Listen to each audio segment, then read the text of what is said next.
Member for Willoughby. Thank you, Mr Speaker. I rise to highlight the importance of supporting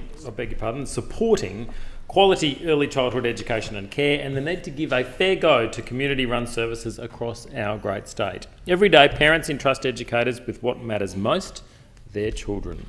These services help children learn, build confidence and develop the foundations that set them up for life.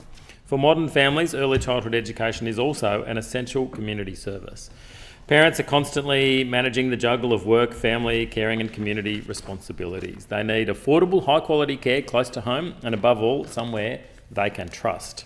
That is why community-run, not-for-profit sector centres are so important.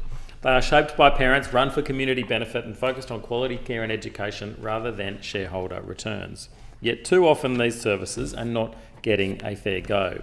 A major concern is the Minns government's refusal to consider pay equity for educators in community preschools. Educators in long day care received a federally funded pay rise, but many community preschools funded under state arrangements have not received equivalent support. There are more than 700 community preschools across New South Wales educating over 50,000 children. Without pay equity, they're finding it increasingly difficult to attract and retain qualified educators. Another concern is the recent increase by the Minns Labor government to annual service fees charged to early childhood education providers. These fees are ultimately passed on to families. At a time when households are already under intense cost of living pressure, this is effectively another increase in childcare costs. If government believes more investment is needed in regulation, it should fund that transparently through the budget, not through hidden charges that end up on parents' bills. Every extra cost makes childcare less affordable and can make it harder for parents, especially mothers, to return to work. In light of the recent horror stories involving parts of the for-profit sector, many families rightly are demanding quality community-run services that they can trust and have confidence in.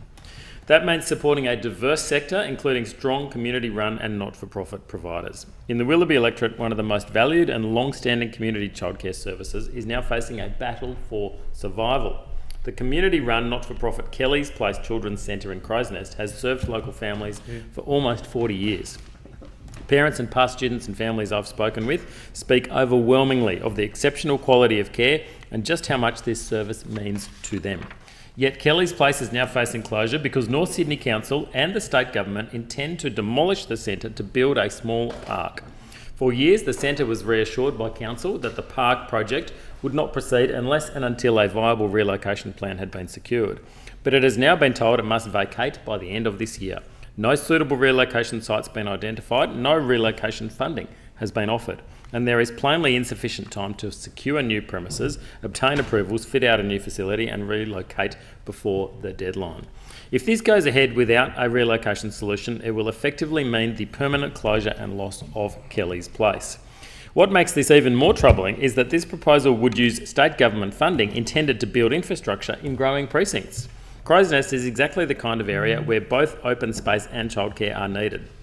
The community supports growing our parkland, but state funding intended to improve infrastructure and amenity in the rapidly growing Crows Nest accelerated Todd precinct should not be used to bulldoze a vital community service. State funding should deliver a net increase in infrastructure and services for growing communities, not demolish one to make way for another. And this surely is just common sense.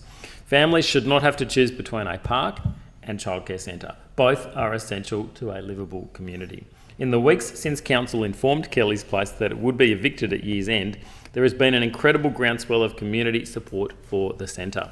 Many thousands of people, myself included, have signed a petition calling on Kelly's Place to be saved. It's clear just how valued Kelly's Place is to Crows Nest and how much it is part of our local community.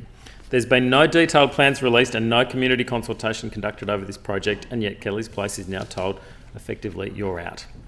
I call on the New South Wales Government to take a close interest in how this state funding is being used and to ensure that the project proceeds only once genuine relocation plans have been funded and secured.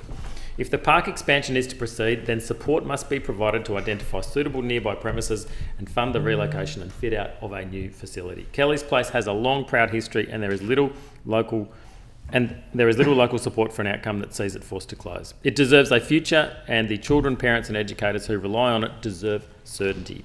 I stand with the families of Kelly's Place and I call on the government to stand with them too.